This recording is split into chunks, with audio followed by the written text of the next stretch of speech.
Esther is one of the few Old Testament stories that is told in its entirety. Yet there's something that happens before it and something that follows on, but the story itself is almost self-contained. But the irony about the whole book, 10 short chapters and God is not mentioned. But undoubtedly, God is present. The prelude to what we heard a little earlier is that Judah had persistently fallen into idolatry, and they were then exiled to Babylon. The empire of Babylon is conquered by the empire of Persia, and it's in there that we meet Esther, but not just yet.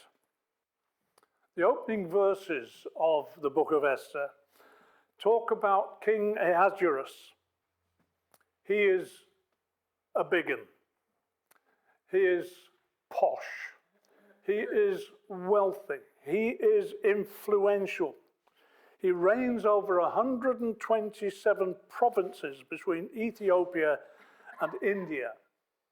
And one day he decides early on in his reign that he will give a feast for all his officials and his servants and the nobles and the governors of all the provinces. Just for the sole purpose of showing off how rich he was, displaying his royal splendor and his greatness. But this was no king's garden party. This lasted for 180 days. I guess he said to them, "Oh, just take 6 months off. Come and have a party." But anybody who's anybody is there. But it doesn't end there. When this one was over, he gave everyone present, both great and small, a feast in the garden. And that feast lasted for 7 days. The opulence on display by Ahasuerus was excessive, to say the least. Drinks were served in golden vessels, and the royal wine, it says, was lavished according to the king's bounty. Rule of the day: if you've got it, flaunt it. This seems to be it. This is entitlement in buckets, isn't it? Gosh, it's enough to make a certain president green with envy. The only thing that's missing is a $400 million ballroom. Then he would really have cracked it. On day 7 of the feast, Queen Vashti is ordered, and I mean ordered, to attend. And she's ordered to attend so that he can show her off, because she would be just another trophy on display. But Vashti did the unheard of and the unacceptable. She refused.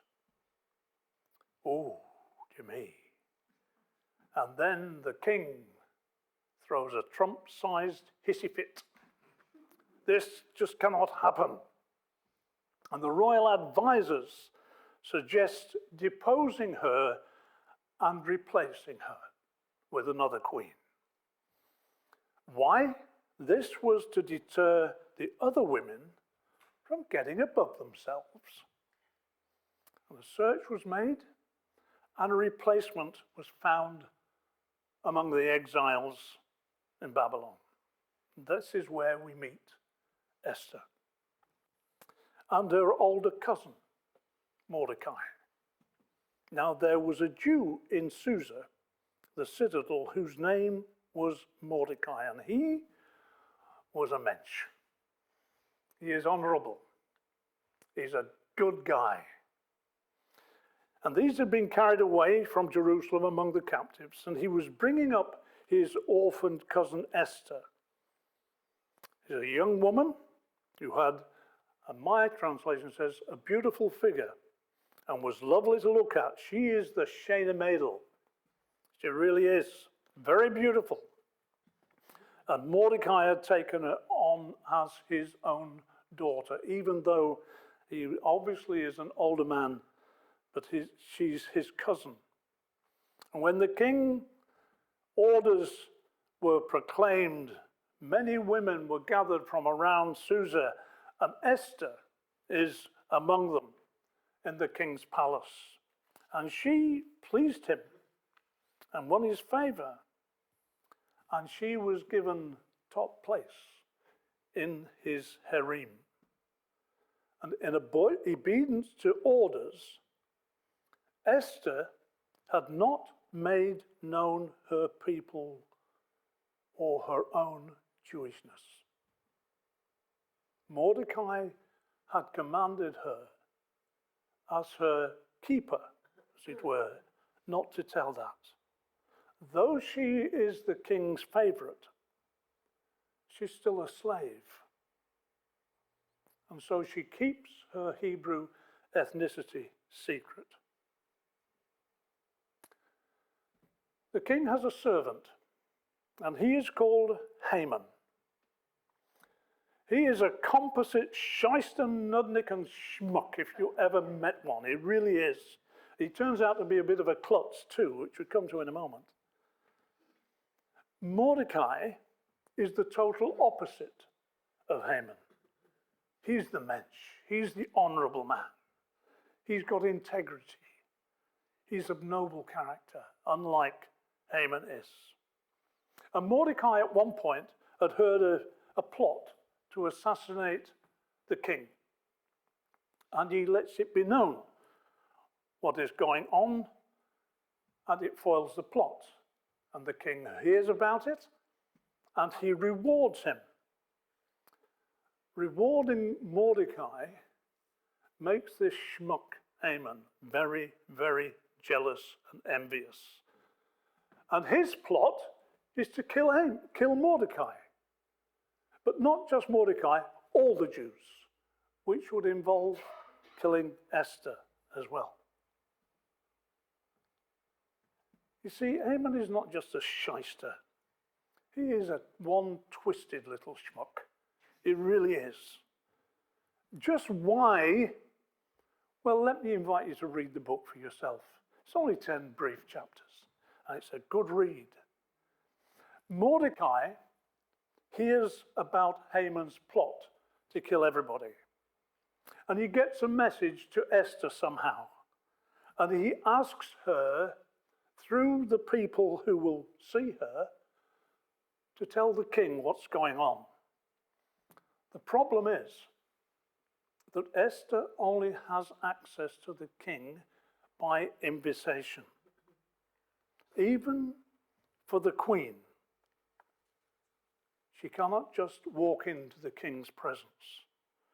So she sends a message back, and all the king's servants and the people and the king's provinces know that if any man or woman goes to the king inside the inner court without being called,